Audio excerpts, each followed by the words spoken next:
Bismillahirrahmanirrahim. Assalamualaikum warahmatullahi wabarakatuh.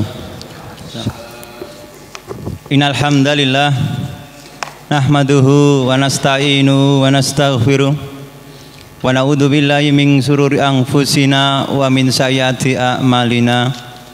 May yahdihillahu fala mudhillalah wa may yudlil fala hadiyalah.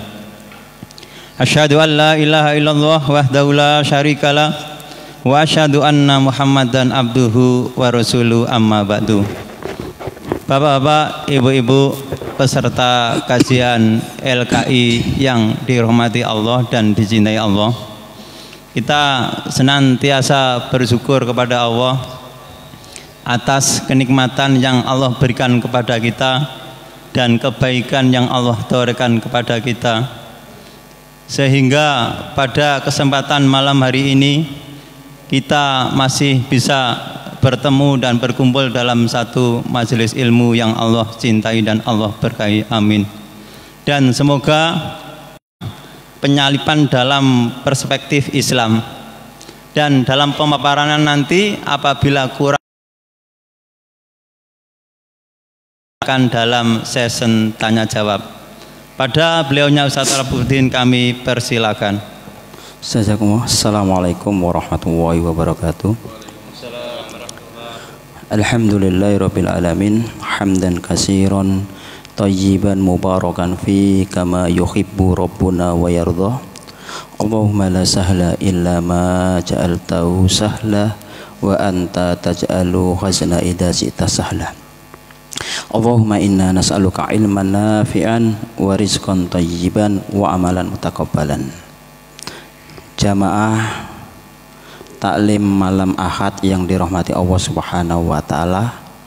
Alhamdulillah pada malam ini kita masih diberikan oleh Allah nikmat iman, kesehatan sehingga bisa menghadiri majelis taklim yang insya Allah penuh berkah ini. Mudah-mudahan apa yang akan saya sampaikan bermanfaat khususnya bagi saya dan pada para jamaah semuanya. Amin ya rabbal alamin. Dalam tema kali ini saya sebenarnya kaget malam hari itu di WA sama Ustadz Budi Utomo untuk menggantikan taklim. Biasanya saya itu selalu menolak. Kok tiba-tiba itu kepencet iya gitu. Iya. Ya mau nggak mau ya akhirnya disuruh ngisi menggantikan Ustadz Adam tentang tafsir. Sementara beliau ini ngajarnya tafsir dari surat Al-Baqarah ya. Nah, sangat tidak mungkin saya meneruskan. Saya nggak tahu kitab yang dia pakai itu apa, sementara tafsir sendiri itu banyak ya. Kalau kita lihat Maktabah Samila itu ada sampai 27 tafsir gitu kan. Jadi yang dipakai itu apa gitu. Ya akhirnya saya berusaha ini mencari materi yaitu tentang penyalipan perspektif Islam. Sebenarnya itu aslinya mau saya kasih judul penyalipan perspektif Abu Jahro dalam kitab Tafsir Jarotu Tafasir. Beliau ini Abu Jahro ini adalah ulama besar Mesir, Profesor Dr. Muhammad Jahro itu. Beliau adalah ulama besar Mesir tapi beliau aslinya ahli hukum. Beliau menulis tafsir, belum sampai selesai beliau meninggal. Dan tafsirnya cukup bagus sekali. Cendikawan muslim beliau ini.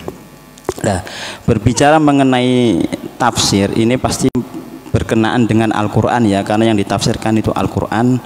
Maka di sini saya akan mengawali hadis Rasulullah SAW ini sebagai peringatan kita semuanya ini.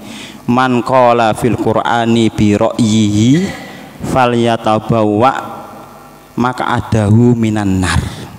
Man, siapa saja, ini enggak peduli seorang ustadz, seorang murid, seorang guru atau yang lainnya, kalau dia berbicara berbicara fil Qur'ani tentang Al-Qur'an ya, bi ra'yihi dengan pikirannya dia sendiri, dengan otak kepalanya, maksudnya tanpa ilmu, falyatabawa, maka bersiap-siaplah maq'adahu, tempatnya, minanar, di neraka. Jadi di sini saya berhati-hati. Saya berusaha ini mengambil dua tafsir. Yang pertama tafsir Jaratut Tafasir, dan yang kedua merojinya adalah tafsir Ibnu Katsir yang saya bawa ini. Ini bukunya cukup bagus ya. Dimakan gerayap sampingnya. Nah, ini berkenaan dengan yang disebutkan tadi, pembahasan penyalipan perspektif Islam. Penyalipan ini apa sih? Kalau dalam dua agama Islam dan Kristen ini saling bertentangan. Apakah benar Nabi Isa ini disalib atau tidak? Kalau kita melihat perspektif agama Kristen, Nabi Isa ini disalib. Adapun dalam Islam bertentangan sekali. Nabi Isa itu tidak dibunuh dan tidak pula disalib. Nah, ini yang akan kita bahas dalam tafsir surat An-Nisa ayat 157 sampai 158. Ini pembahasannya ada di dalam situ. Jadi apakah benar Nabi Isa itu disalib atau tidak? Kalau kita sebagai umat Islam jelas meyakini kalau Nabi Isa itu enggak disalib.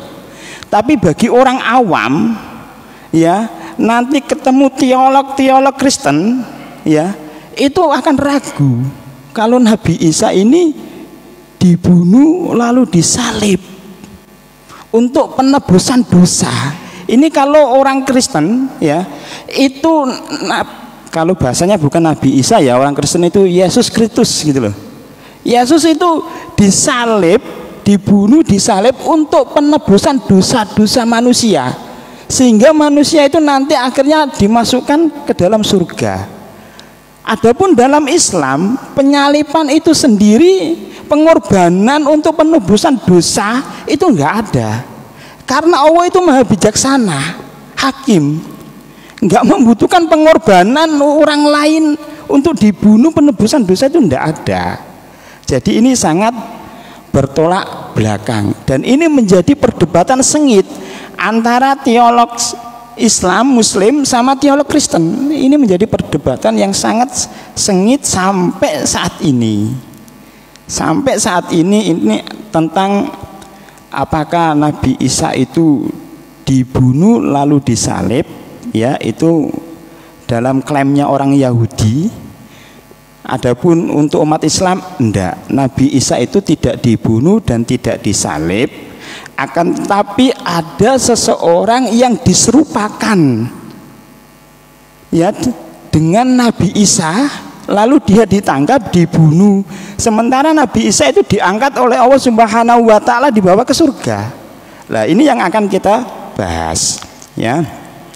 Jadi mengawal itu tadi saya sangat berhati-hati, ya, untuk berbicara tentang Al-Qur'an ini.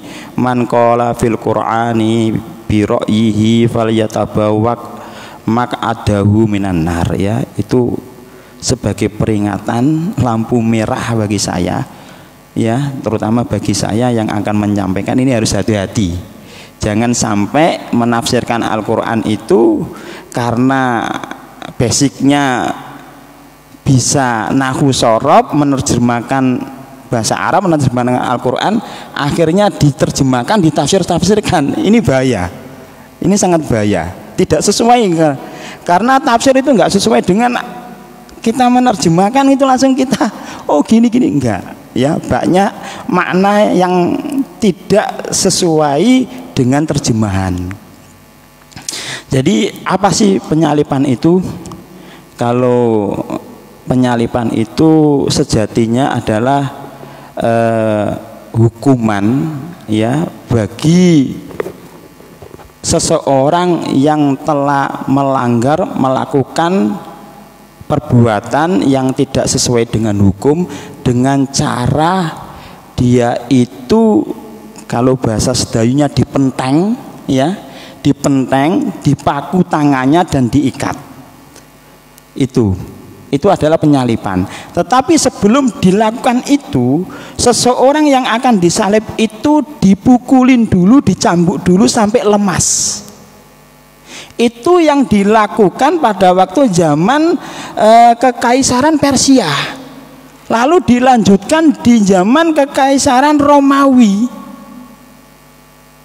Nah, ini hukuman bagi orang-orang pemberontak, bagi orang-orang yang melanggar hukum, ya, menurut mereka.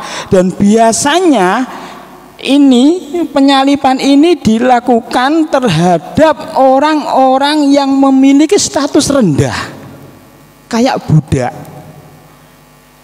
Contohnya apa? Di saat setelah pemberontakan Romawi itu, ya, pemberontakan Spartacus, itu kan Kekaisaran Romawi menang. Itu para budak itu ditangkapin semuanya, akhirnya disalib semuanya, dan itu bukan 100, 200, ribuan. Bahkan di dalam literasi itu disebutkan 6.000 orang, ya, yang disalib di sepanjang Via Appia. Disalib semuanya. Untuk apa? Untuk menakut-nakuti supaya orang itu tidak melakukan hal itu lagi. Lah, itu hukumannya orang selain umat Islam seperti itu. Disalib sampai seperti itu. Nah, ini ngeri sekali kalau kita membayangkan, Masya Allah. Sebelum disalib, dipaku, dipenteng tangannya, ya, habis itu disalib. Dan kepalanya pula terkadang dikasih mahkota yang berduri. Nggak hanya sekedar itu aja, orang hidup dipaku itu dan dibiarkan sampai meninggal secara perlahan. Kan ini mengenaskan sekali gitu loh. Kita kalau membayangkan, Mas, ngeri sekali zaman dulu. Terutama orang-orang yang statusnya dianggap rendah, ya, seperti itu. Nah, selanjutnya, kalau kita melihat penyaliban dalam konteks agama, seperti yang saya katakan tadi itu, kalau orang Kristen itu menganggap Yesus Kristus itu disalib untuk pengorbanan, untuk menebus dosa-dosa manusia. Sehingga manusia yang masuk agama Kristen tadi itu sudah ditebus oleh Nabi Isa itu tadi, ya, itu kalau meninggal masuk surga. Lah, ini kan bertolak belakang sekali dengan akidah umat Islam. Kok bisa Nabi Isa ini dijadikan, kalau bahasa orang Kristen itu, Roh Kudus gitu kan, anak Allah, anak Allah. Itu diperintahkan oleh Bapak Allah, kalau bahasanya itu di dalam teolog itu, supaya apa? Untuk menjadi pengorbanan umat manusia yang lainnya. Lah, ini kan lucu sekali. Adapun dalam Islam, ya, itu Nabi Isa itu tidak dibunuh dan tidak pula disalib, melainkan diangkat oleh Allah Subhanahu wa taala. Apa dalilnya? Dalilnya itu dalam surat An-Nisa ayat 157 sampai 158. A'udzubillahi minasyaitonirrajim. Wa qaulihim inna qatalna masiha Isa ibn Maryam rasulullah wa ma qataluhu wa ma salabuhu walakin subbiya lahum. Nah, jadi wa qaulihim, dan karena perkataan mereka, ucapan mereka, inna qatalna, sesungguhnya kami, qatalna, telah membunuh Isa bin Maryam, Isa bin Maryam, Rasulullah, Rasul Allah Subhanahu wa taala, wa ma qataluhu wa ma salabuhu, akan tetapi mereka itu tidak membunuh dan tidak pula menyalibnya, walakin subbihalahum, akan tetapi diserupakannya bagi mereka. Jadi dari ayat ini Nabi Isa itu tidak dibunuh dan tidak pula disalib, ya. Ini saya bacakan artinya selanjutnya, ini seterusnya. Sesungguhnya orang-orang yang berselisih paham tentang pembunuhan Isa benar-benar dalam keraguan-raguan tentang yang dibunuh itu. Mereka tidak mempunyai keyakinan tentang siapa yang dibunuh itu kecuali mengikuti prasangka belaka. Mereka tidak pula yakin telah membunuhnya. Bal rafa'allahu ilaihi wa kana Allahu azizan hakima. Tetapi yang sebenarnya Allah telah mengangkat Isa kepadanya, Allah Maha Perkasa, Maha Bijaksana. Ini ayat An-Nisa ini, surat An-Nisa ayat 157 ini sampai 158 ini membantah klaimnya orang Yahudi yang bahwasanya orang Yahudi itu telah mengklaim membunuh Nabi Isa alaihissalam. Karena ini asbabun nuzulnya seperti itu. Orang Yahudi mengatakan dengan sombongnya bahwasanya telah membunuh Nabi Isa, menangkap Nabi Isa, membunuh dan menyalib. Akhirnya turunlah ayat ini, wa qaulihim inna qatalna masiha Isa ibn Maryam Rasulullah. Lah, sementara di sini karena perkataan orang Yahudi ini, inna sesungguhnya kami qatalna telah membunuh Masiha al-Masih Isa bin Maryam bin Maryam Rasulullah, utusan Allah. Ini sebuah penghinaan. Kalau di dalam kitab Jaratul Tafasir ini ngenyak etrek-etrek. Dia ini orang Yahudi nggak mengakui tentang kenabian dan kerasulan Isa alaihissalam, tapi dia mengatakan kalau dia itu telah membunuh, menyalib Isa bin Maryam, dan dia mengatakan Rasulullah, utusan Allah. Nggak mengakui kerasulan, kok dia mengatakan seperti itu. Ini penghinaan. Penghinaan sangat besar ini. Sampai dikatakan dalam kitab Jahratut Tafasir itu hadihi ikhda jaraimihim al-kubra. Jadi ini adalah salah satu kejahatan besar mereka. Kenapa? Menghina. Dia merasa bangga telah membunuh Nabi Isa. Dan dia mengatakan Rasulullah, Nabi Isa itu Rasulullah. Sementara dia nggak mengakui kerasulan dan kenabiannya. Lah ini kan sebuah penghinaan. Sebuah penghinaan sekali gitu loh. Menghinai Rasulullah, seolah-olah Allah Subhanahu wa taala itu tidak melindungi nabi dan rasulnya. Ya, nabi dan rasulnya lah, ulul azmi loh ya. Seolah-olah dibiarkan untuk dibunuh gitu, tidak. Ya beda ya dengan nabi ya. Kalau ulul azmi itu, kalau melihat sejarah belum saya temukan ya, kalau dibunuh oleh kaumnya gitu kan. Tapi kalau nabi Yahudi itu kan banyak membunuh para nabi. Tapi yang nabi dan rasul ulul azmi ini tidak gitu loh. Seolah-olah orang Yahudi ini bangga ya meremehkan Allah Subhanahu wa taala telah membunuh utusannya. Kalimat Rasulullah ini di dalam Ibnu Katsir juga mengatakan dia ini mengejek, menghina. Semua para mufasir mengatakan itu mengejek, menghina. Orang yang nggak mengakui kenabian dan kerasulannya, tapi mengatakan dia sudah saya bunuh dan saya salib, itu Isa bin Maryam Rasul Allah. Ya piye ngono ku? Kayak Kak Fatahan, saya nggak mengakui Kak Fatahan ini sebagai seorang ustadz, tapi saya mengatakan Ustadz Fatahan iku piye to ngono, mbek guyu-guyu kan ngenyak ngono lho. Iya Kak, tapi gak, ini ustadz bener ini.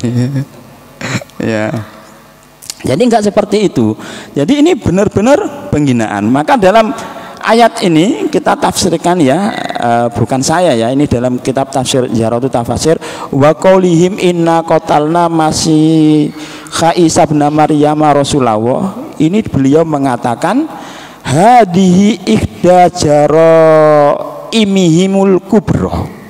Ini adalah salah satu kejahatan yang besar mereka. Nah, kenapa dia sampai mengatakan penyebutan Rasul Allah? Dalam istilah mereka itu digunakan nada mengejek. Ya, ini sudah saya terjemahkan karena kalau saya bacakan Arabnya saya bawa dalam bentuk PDF kok sawangane bawa laptop aku yo laptopku gubedi gak gua. Jadi langsung saya terjemahkan saja. Ya, karena mereka tidak mempercayai kenabian dan kerasulan Nabi Isa. Itu dalam penafsirannya seperti itu dikatakan Abu Jahroh dalam kitab Jaratul Tafasir, ya, seperti itu. Jadi kenapa kok sampai seperti itu? Ucapan itu dikatakan apa sebagai kejahatan besar? Karena sejatinya orang Yahudi ini telah berbohong. Dia nggak membunuh, nggak menyalib, ya, tapi mengatakan membunuh dan menyalib. Ini kan kebohongan yang luar biasa. Nah, lalu dia itu menfitnah Nabi Isa, ya, telah membuat kerusakan, mengadu domba dan lain sebagainya. Kenapa? Aslinya orang Yahudi ini enggak, ini bahasanya iri lah dengan Nabi Isa, karena Nabi Isa ini diberikan kemukjizatan yang luar biasa banyaknya. Di antara salah satu kemujizatannya itu bisa menghidupkan orang mati, menghidupkan kembali orang mati. Tapi ya nggak lama, nggak jalan-jalan, karena itu pas pada waktu itu siapa yang membunuh setelah dicambuk dengan sapi betina ekornya itu cuma nuding ini loh orangnya, gitu loh, nunjuk ini loh. Kalau dalam tafsir Misbahul Munir itu ini loh, gitu loh, bukan berdiri setelah itu makan minum itu enggak, gitu. Jadi ini loh, gitu ya, itu dalam kitab tafsir Misbahul Munir. Nah, setelah itu apa? Kemujizatannya lagi itu Nabi Isa bisa mengobati orang yang buta sejak kecil, diusap ini bisa melihat. Kalau zaman sekarang Masya Allah kaya Nabi Isa itu. Lah orang buta sejak kecil bisa melihat kok. Ya diusap ini toh iso ndelok Pak Budi. Ya, jadi wow, kalau dalam kedokteran ya Nabi Isa ya luar biasa. Dan yang ada lagi bisa menyembuhkan penyakit kusta. Kalau kusta itu gatal-gatal ya. Kalau bahasanya Pak Budi tadi budegen, loro sewu ya, kalau bahasa Sedayu. Itu bisa dibasuh gini, itu sembuh. Makanya diantaranya penyebutan, ya, sama-sama dapat penyebutan Al-Masih. Ya, antum bisa lihat di dalam banyak literasi atau tafsir-tafsir itu kan, kenapa nabi yang lainnya itu enggak dapat julukan Al-Masih itu kan, karena di antara kemujizatan Nabi Isa ini banyak sekali. Dan yang kedua, Nabi Isa ini itu belum selesai masanya, itu belum selesai. Maksudnya apa? Beliau tidak meninggal dan bahkan nanti turun lagi ke bumi menjelang akhir hari kiamat, karena dia itu nanti dibawa oleh malaikat, 2 malaikat, diturunkan di masjid yang sekarang dipakai oleh para mujahidin Damaskus itu, Suriah itu, masjid apa itu? Umawi. Lah, itu nanti turun di situ. Turun itu di saat apa? Kaum muslimin Imam Mahdi itu mau melakukan sholat subuh. Orang Dajjal ini sudah mengepung, menggedor-gedor ini pintu masjid itu. Ternyata apa? Bingung. Dajjal dan pengikutnya itu menggedor-gedor. Akhirnya apa? turun Nabi Isa. Akhirnya Nabi Isa dipersilakan untuk ngimami sholat, beliau nggak mau, tetap Imam Mahdi yang ngimami sholat. Nah setelah itu selesai salam ya, pintunya terbuka, Dajjal ini bersama pengikutnya itu. Nah Dajjal melihat Nabi Isa langsung meleleh. Nah itu diantaranya nanti tugasnya Nabi Isa itu membunuh Dajjal. Ya ada yang mengatakan dengan apa namanya, tombaknya atau pedangnya itu, wallahu alam bisawab, bukan dengan roket. Makanya Dajjal nanti pas sebelum hari kiamat itu semua elektronik itu nggak berfungsi lagi, nggak berfungsi. Pakai AK itu sudah nggak berfungsi, pakai rodal, pakai ini sudah nggak berfungsi. Kembali ke zaman jadul. Kalau bahasa saya, pakai kuda perangnya, pakai panah. Nanti nggak berfungsi, pakai tank nggak berfungsi. Ya nanti, lah itu diantara Nabi Isa itu tugasnya nanti ini ya, membunuh Dajjal itu tadi.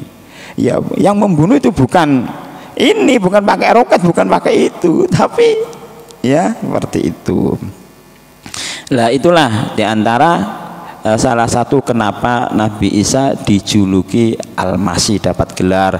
Kalau Nabi Ibrahim Khalilullah gitu kan, kalau Nabi Muhammad itu julukannya apa? Al-Amin. Selain Al-Amin, Habibullah atau apa itu, kekasih Allah itu, seperti itu dan lain-lainnya ya, Khalilullah dan lain-lainnya itu lah. Jadi kita kembali ke ini pembahasan. Kalau menurut Zahratut Tafasir, mereka ini ya berbohong, maka sampai dikatakan ini adalah kejahatan yang besar.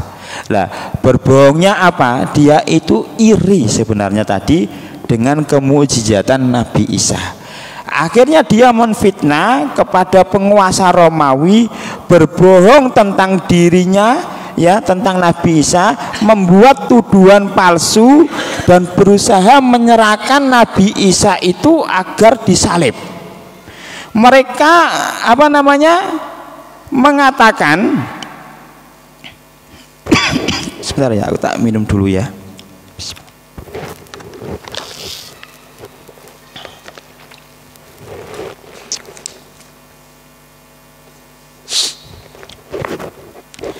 Jadi orang Yahudi ini berbohong dan menfitnah Nabi Isa untuk dikasihkan kepada penguasa Romawi, ya, penguasa Romawi pada waktu itu. Lah, di situ penguasa Romawi itu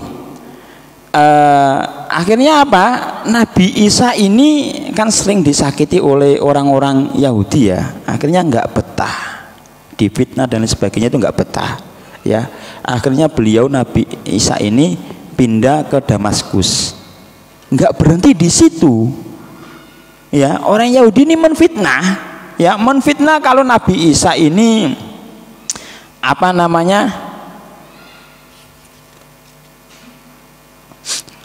membuat kerusakan, mengadu domba rakyatnya untuk memusuhi Raja Romawi dan lain sebagainya.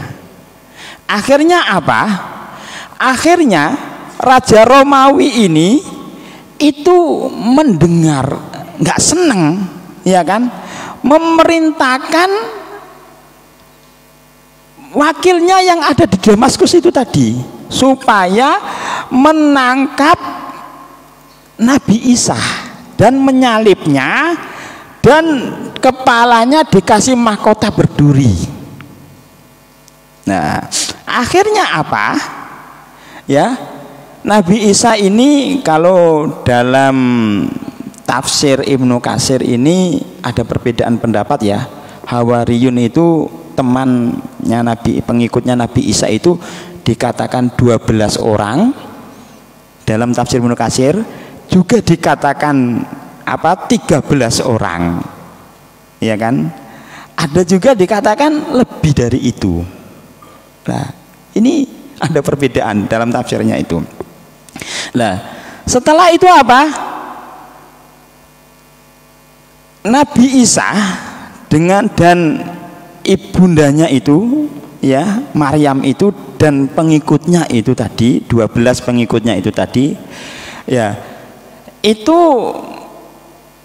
Nabi Isa merasa kalau utusannya Romawi ini mau menangkap. Akhirnya Nabi Isa mengatakan, ya, pas di rumah itu, siapa yang mau menggantikan saya, ya, nanti derajatnya di surga bersama saya. Kedudukan di surganya sama kayak Nabi Isa, maksudnya bersama-sama di surga bersama Nabi Isa. Nah, akhirnya ada seorang pemuda yang berdiri, saya.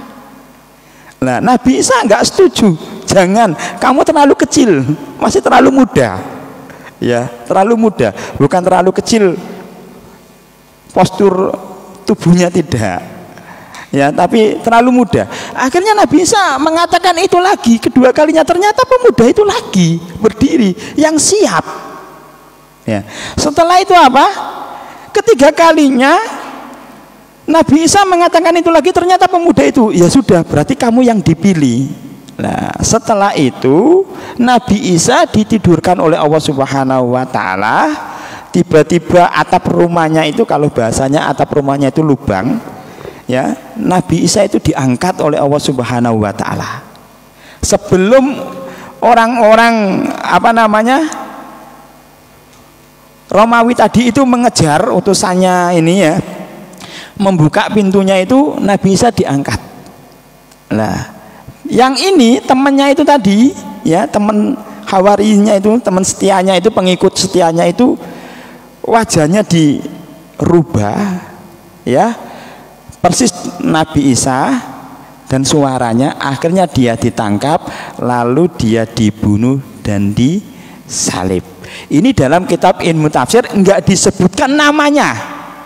Ya, kalau kita dulu ngaji itu kan disebutkan namanya Yudas Iskariot, ya. Itu ternyata saya mendapatkan dalam kitab tafsir Jarotu Tafasir. Ada. Berarti enggak salah. Kiai-kiai kita dulu, ya, nerangkan gitu, memberikan cerita Yudas Iskariot, ya kan? Kalau enggak salah itu saya dapatkan dalam kitab Jarotu Tafasir. Tapi di Ibnu Katsir saya nyari sampai ngelundasku, muka tulisannya cilik-cilik, gak ketemu. Ternyata hanya pemuda itu tadi yang diserupakan. Lah, kalau dulu kita diceritain itu pengkhianat, ya, pengikutnya Nabi Isa yang berkhianat, namanya Yudas Iskariot itu tadi, diserupakan wajahnya sesuai dengan Nabi Isa, sampai suaranya juga akhirnya dia yang ditangkap. Gitu kan ceritanya ustadz-ustadz kita dulu gitu, ya, kiai-kiai kita dulu yang di musola-musola seperti itu. Nah, ternyata seperti itu. Ya, ini memang perbedaan pendapat, ya. Dari sini tadi itu setelah orang Yahudi menfitnah, akhirnya rajanya Romawi itu marah tadi itu, ya. Ini bisa kita ambil kesimpulan. Jadi jangan sampai kita ini baru mendengar fitnah, ya, aibnya orang yang disebarkan, diceritakan kepada kita, langsung kita percaya, kita bisa memutuskan. Kenapa? Kalau kita ini kan dikasih oleh Allah Subhanahu wa taala 2 telinga. Fungsinya itu supaya kita mendengar itu 2 kali, baru kita bisa memutuskan. Mulut kan cuma 1, telinga kan 2. Biar kita itu mendengar itu 2 kali, jangan 1 kali. Dari si atok langsung ayo, nah, itu enggak. Dengarnya 2 kali gitu loh. Dari yang B juga. Sama halnya dengan mata. Mata itu kan 2. Biar kita itu melihat 2 kali gitu loh. Enggak langsung bener enggak ya tadi, ya. Enggak langsung memutuskan gitu loh. Nah, ini sampai terjadi seperti itu, ya, kita bisa mengambil pelajaran. dari itu tadi. Nah, itu kita kembali ke tafsirnya tadi. Ya, jadi setelah Nabi Isa, orang Romawi tadi itu, Yahudi tadi itu iri dengan Nabi Isa, akhirnya sampai menfitnah ya. Kita kembali kepada ayat tadi lanjutannya, wa ma qataluhu wa ma salabuhu walakin subbihal lahum. Ya, wa ma qataluhu fama dhahabat ruhuhu. Ya, jadi mereka tidak membunuhnya, ya. Fama dhahabat ruhuhu, maka ruhnya juga tidak dicabut, ruhnya juga tidak hilang. Orang Yahudi itu tadi tidak mereka itu tidak pula menyalibnya, tidak ada penyaliban. Wa makana solbun li'an lam yakun qatlun, tidak ada penyaliban karena tidak ada pembunuhan. Jadi enggak disalib, wong enggak ada pembunuhan kok. Ya kan? Ya enggak disalib, ya enggak dibunuh. Nah, walakin subiyal amru alaihim.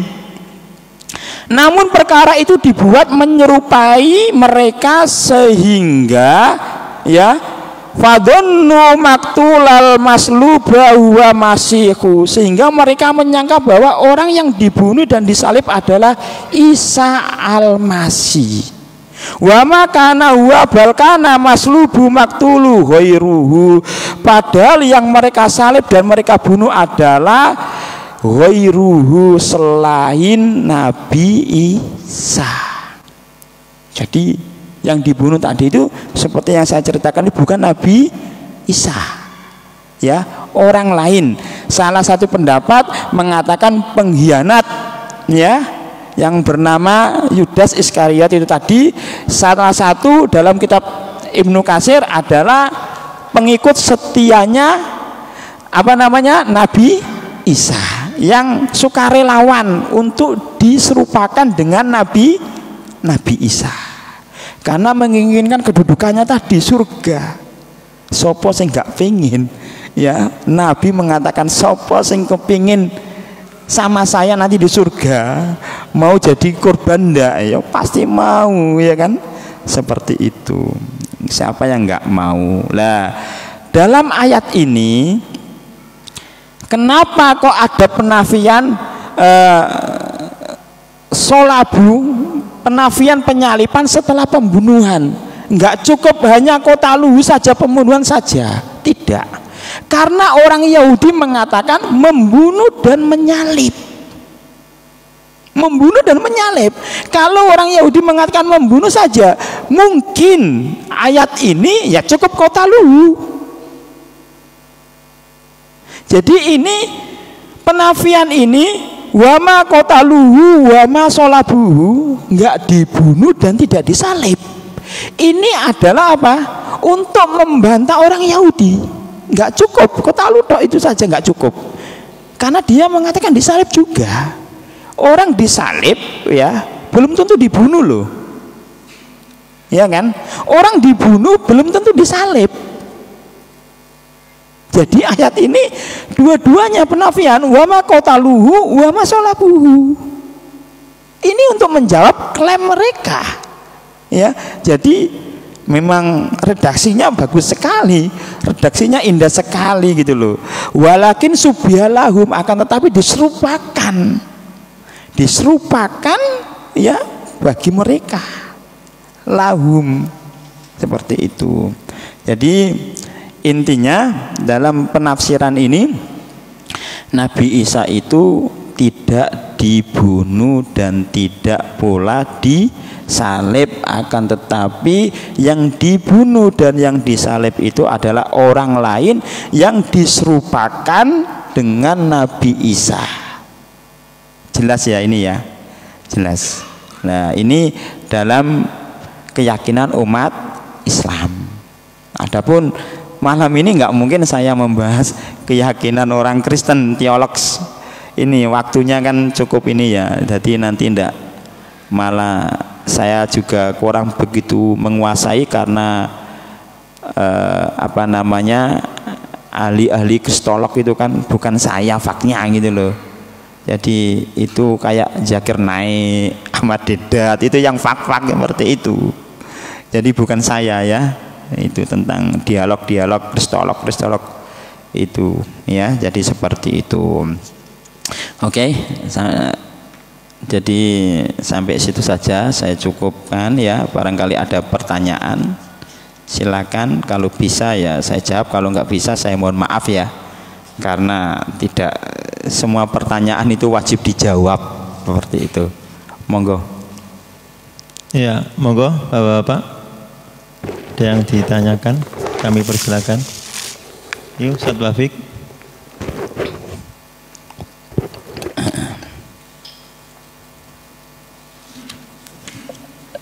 Assalamualaikum warahmatullahi wabarakatuh. Jazakallah khairan Ustaz atas waktunya. Yang ingin saya tanyakan tentang di akhir zaman nanti, bahwa semua alat-alat canggih, elektronik, elektrik dan lain-lain semua dihancurkan, itu karena masanya nanti itu masa huru hara itu, atau memang tiba-tiba tidak berlaku, tidak berfungsi, satelitnya hancur atau gimana gitu? Itu disebabkan karena apa gitu loh, maksud saya. Itu pertanyaan saya. Jazakallah khairan. Assalamualaikum warahmatullahi wabarakatuh.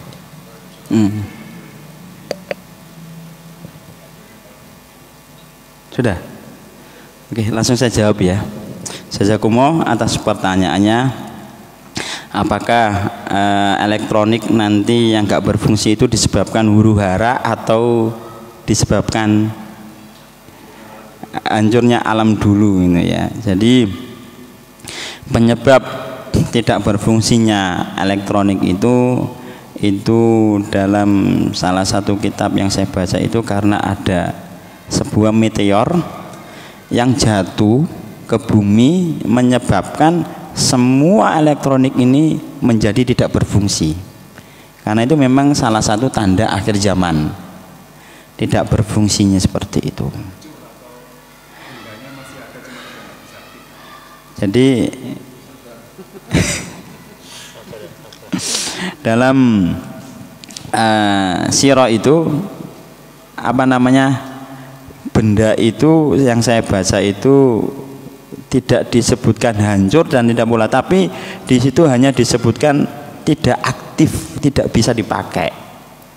Lah wallahu alam bishawab, di sini pasti ada perbedaan ini sudut pandang.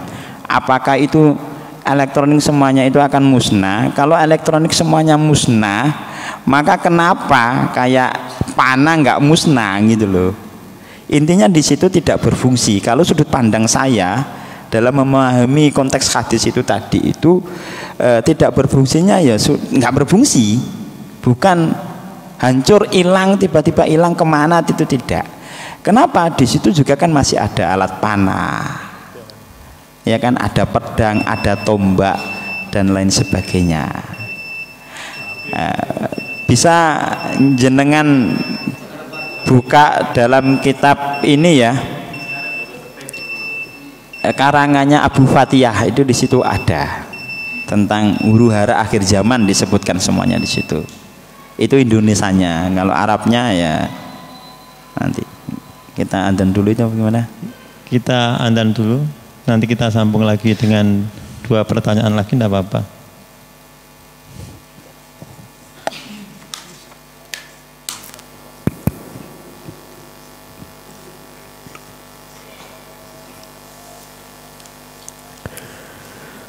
Allahu Akbar, Allahu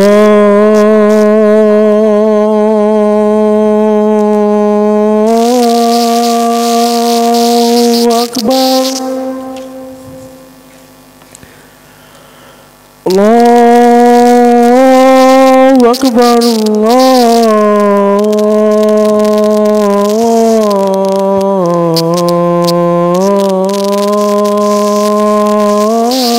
Allahu Akbar.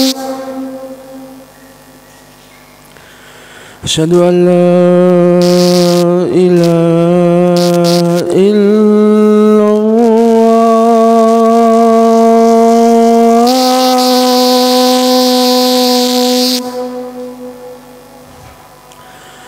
Asyhadu an la ilaha illallah.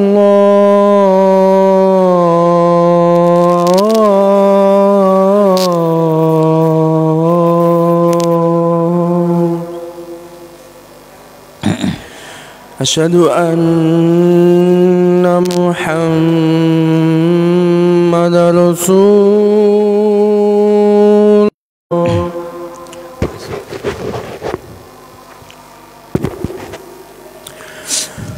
Hayya 'alas shalah.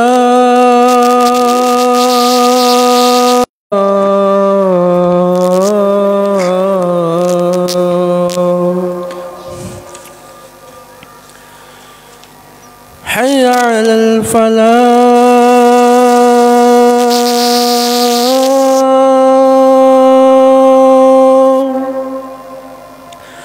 Hayya 'alal falah.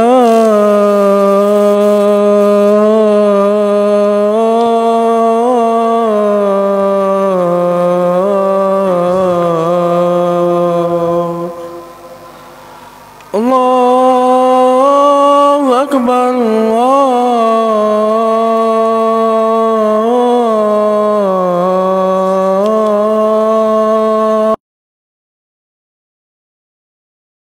La ilaha illallah.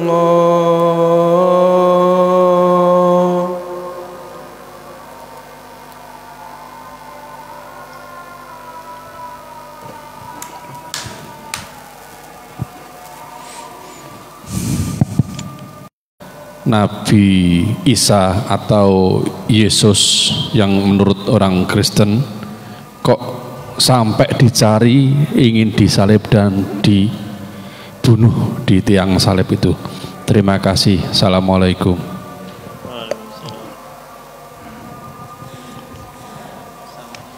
Langsung untuk gimana? Ada lagi? Ada pertanyaan lagi? Satu kali lagi? Ada lagi selain Pak Budi sekalian?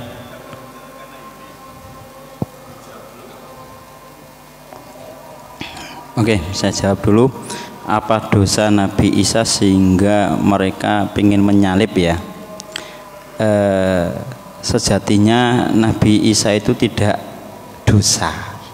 Akan tetapi orang Yahudi tadi itu iri, ya, kalau dalam tafsir Ibnu Katsir itu iri dengan kemukjizatan Nabi Isa yang bisa menghidupkan orang mati, bisa menyembuhkan orang yang buta sejak dari kecil, bisa menyembuhkan orang yang kena penyakit kusta.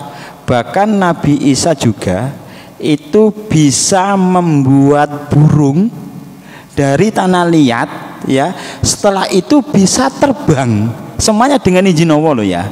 Itu dalam tafsir Ibnu Katsir. Mereka itu iri. Nah, jadi mereka iri, akhirnya mereka menfitnah itu tadi, mengganggu Nabi Isa itu tadi. Lalu Nabi Isa sendiri kemujizatannya kan banyak. Sejak kecil bisa bicara tanpa bapak, ya kan? Kalau Nabi Adam tanpa bapak, tanpa ibu. Kalau Nabi Isa tanpa bapak, ya kan? Maka di sini juga kan orang Kristen mengatakan dia anak Tuhan katanya, kan gitu. Maka Tuhan itu kan nggak beranak, ya kan, seperti itu. Jadi tadi pertanyaan Pak Budi, Nabi Isa itu nggak dosa, nggak salah, nggak dosa. Memang tipenya orang Yahudi seperti itu. Akhirnya Nabi Isa ini disakiti, dia berpindah-pindah sampai ke Damaskus. Nggak sampai di situ. Dari sampai Damaskus itu pula orang Yahudi masih menfitnah tadi, mengatakan ada yang ini mau apa namanya, kalau bahasanya itu mau mengacaukan, ya kan, di raja di Damaskus itu tadi, ya, bahwasanya raja Damaskus itu kan penyembah bintang, ya, seolah-olah ini ada orang yang mau merusak tatanan itu mau ya iyalah seperti itu. Jadi akhirnya Raja Damaskus itu tadi ya menyuruh wakilnya itu tadi untuk menangkap yang namanya Isa ya Al-Masih itu supaya ditangkap, disalib, dibunuh dan dikasih mahkota berduri di kepalanya. Seperti itu. Ya, itulah fitnahnya orang Yahudi sampai sekarang itu kan luar biasa ya, seperti itu. Wallahu a'lam bishawab. Satu kali lagi, satu pertanyaan lagi kami persilakan.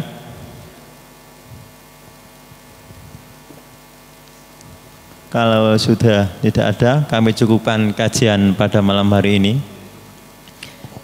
Kami selaku pembawa acara barangkali dalam membawa acara ada kesalahan tutur kata kami, mohon maaf yang sebesar-besarnya. Marilah tutup kajian pada malam hari dengan bacaan hamdalah dan doa kafaratul majelis.